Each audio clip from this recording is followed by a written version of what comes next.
มันมุงน้ำมาไหนที่ร้อยไม่รู้ไม่ต้องมีกินในเคส So if you can just begin by just telling us a little bit about the history of the jars and their importance and Lao history and culture. Sure. So this is Site 3, which is about like 35 kilometers far from Phonsavan. We are in Xieng Khuang Province, one of the provinces of 17 provinces in Laos, based in the northern plateau called Tran Ninh Plateau. And the jars is a big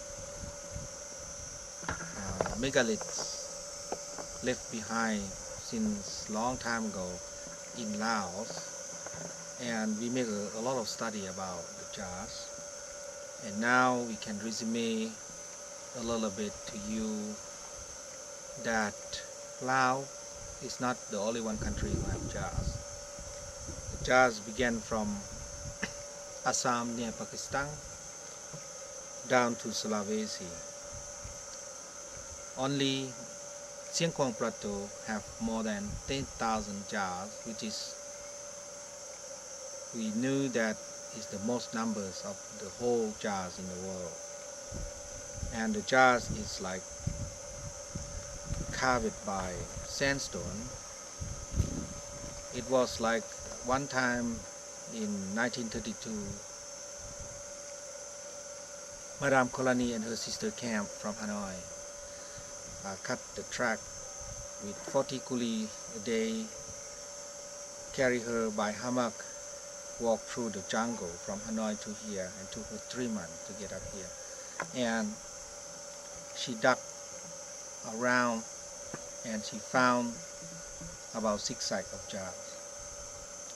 And she presumed that the jars were made by sandstone, which was not found in this area.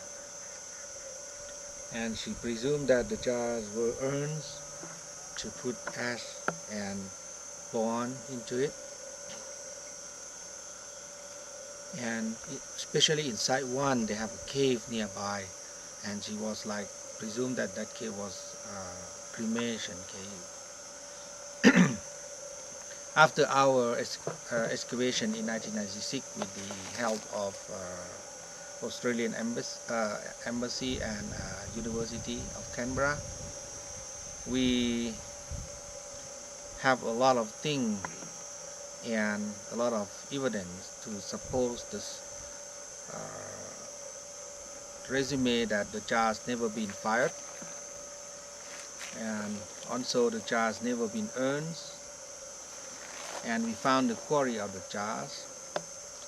And nowadays the different statistic of the UNESCO declare that they got found 64 sites of jars, and almost work on it and research on it is not finished yet. They are going to write a proposal to UNESCO to put Plaine des Jars to be World Heritage Site in 2004. So come back to talking with the jars. The jars is made by solid sandstone called molat cement, which is got built by the second flooded of Indochina. And this sandstone got found about 60 kilometers. The quarry is found near Site 1, about 60 kilometers. And the jars got carved out in position with the granite polystone axe.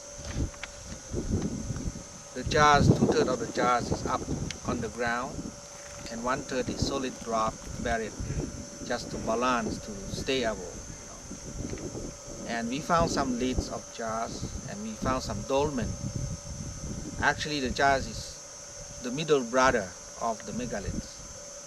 It means the older brother of the jars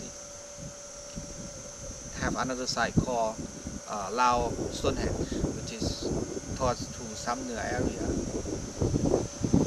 and from that culture transferred to the jars culture. And in our excavation we found some skeleton underneath of the jars, which is we resume that it was like a gravestone, or it was like container to keep offering for the spirits. And many tourists asking about the position of the jars and who made it, or how old are they.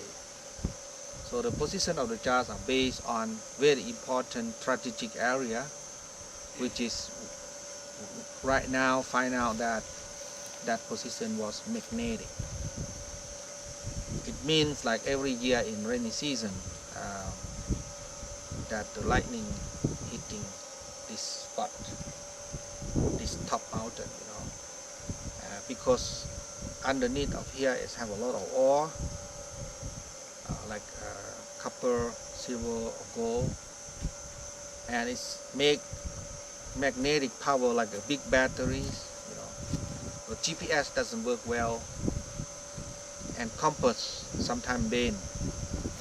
So that's why during the war the American lost nearly more than 2,500 airplanes in Plan des Jars. So because of when the low coming, they lost all of the compass and the board, electronic. So, and then after that they got shut down.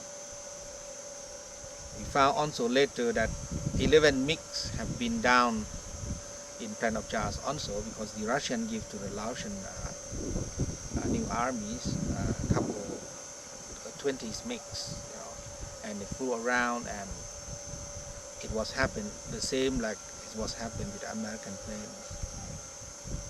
And the jars is rather old.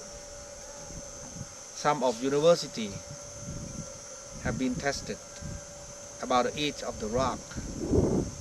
Then they found the age of the rock is like million years ago. They could not tell you when the rock got cut. We knew exactly that the rock is nature.